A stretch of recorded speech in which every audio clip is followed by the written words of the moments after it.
Hello అండి, అందరికీ నమస్కారం. Welcome to కేదాస్ kitchen channel.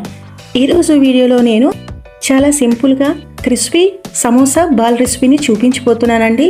ఇది టీ టైమ్ స్నాక్స్కి చాలా బాగుంటుంది ఫ్రెండ్స్. ఇది తయారు చేయడం చాలా తేలికే కూడా. సమోసాల్ని మనం ట్రయాంగిల్ షేప్లో చేసుకుంటాం కదా, అలా కాకుండా ఇలా బాల్స్తో చేసుకుంటే చాలా తేలిగ్గాను చాలా టేస్టీగా కూడా ఉంటాయి. సమోసా అంటే ఎవరికి ఇష్టం ఉండదు, పిల్లల నుంచి పెద్దల వరకు కూడా చక్కగా ఇష్టపడే రెసిపీ కదా. సో లేట్ ఎందుకు, ఇప్పుడు మనం వీడియోలోకి వెళ్ళిపోదామా. ముందుగా నేను ఒక కప్ అంతా మైదా తీసుకొని, హాఫ్ టీ స్పూన్ అంతా వాము, పావు స్పూన్ అంతా ఉప్పు వేసుకొని, ఒక టేబుల్ స్పూన్ అంతా నూనె వేసుకొని ఇలా కలుపుకుంటున్నాను. పిండిని బాగా ఇలా కలుపుకున్నాను కదా, మీకు ఒకసారి చూపిస్తాను చూడండి. సో కుప్పిడితో ఇలా ముయ్యంగానే చూసారా ఎలా ఉందో. సో ఇలా ఉంటే మనకి పిండి పర్ఫెక్ట్గా ఉంటుందన్నమాట. ఆ తర్వాత 1/3 కప్ అంతా వాటర్ని యాడ్ చేసుకుంటున్నానండి. ఇప్పుడు చపాతీ పిండిలా కలుపుకొని పక్కన పెట్టుకుంటున్నాను.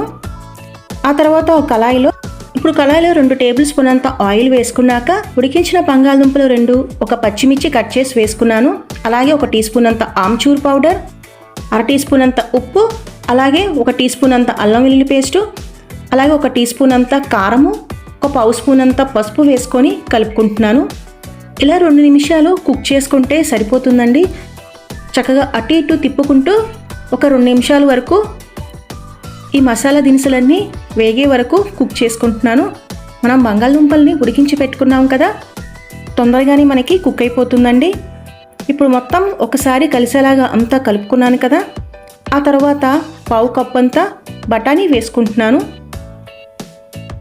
ఒకసారి మొత్తాన్ని ఇలా కలుపుకుంటున్నానండి. 1 నిమిషం వరకు ఇలా కలుపుకుంటున్నాను.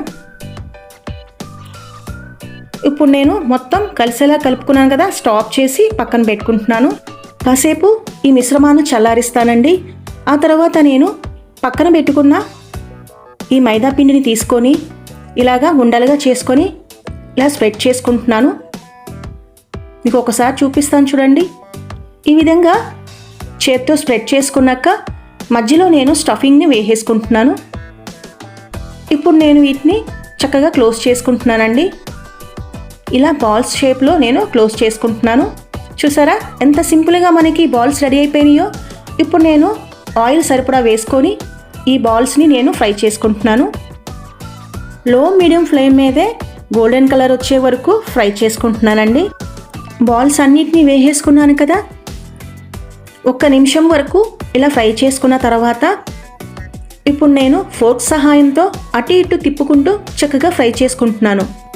లో మీడియం ఫ్లేమ్ మీద కుక్ చేసుకుంటే లోపల వరకు చాలా వరకు ఉడికి మనకి సమోసా అనేది చాలా క్రిస్పీగా వస్తాయండి. సో ఇప్పుడు మనకి కలర్ అనేది చేంజ్ అయిపోయింది చూసారా. ఇది కుక్ అవడానికి నాకు 3 మినిట్స్ టైం పట్టిందండి. మీకు కావాలనుకుంటే సమోసా షేప్గా చేసుకోవచ్చు. నేనైతే రౌండ్ షేప్గా చేసుకున్నాను. చాలా ఈజీ మెథడ్లో మనకి సమోసా అనేది రెడీ అయిపోతుంది. టీ టైమ్ స్నాక్స్ కూడా చాలా బాగుంటుంది ఫ్రెండ్స్. చూసారా ఎంత త్వరగా కుక్ అయిపోయినాయో. ఇప్పుడు మనకి కలర్ అనేది వచ్చేసింది చూసారా. మీకు ఒకసారి దగ్గరగా చూపిస్తున్నాను చూడండి ఫ్రెండ్స్. ఇప్పుడు మనకి సమోసా బాల్స్ అనేవి రెడీ అయిపోయినాయండి. సో ఈ విధంగా ఉంటే సరిపోతాయి కూడా. చక్కగా నేను వీటన్నిటిని తీసి ఒక ప్లేట్లో సర్వ్ చేసుకుంటున్నాను. అంతే, చాలా టేస్టీగా చాలా క్రిస్పీగా ఉండే సమోసా బాల్స్ అనేవి రెడీ అయిపోయినాయి చూసారా. ఏదైనా టమాటో సాస్తో కానీ కచప్తో తింటే టీ టైమ్ స్నాక్స్గా అదిరిపోతుందండి. తప్పకుండా పొటాటో సమోసా బాల్స్ని మీరు ట్రై చేస్తారు కదా. కామెంట్ రూపాన ఎలా వచ్చిందని మీ అభిప్రాయం తెలియచేయండి. అంతేనండి ఇవాల్టి వీడియో.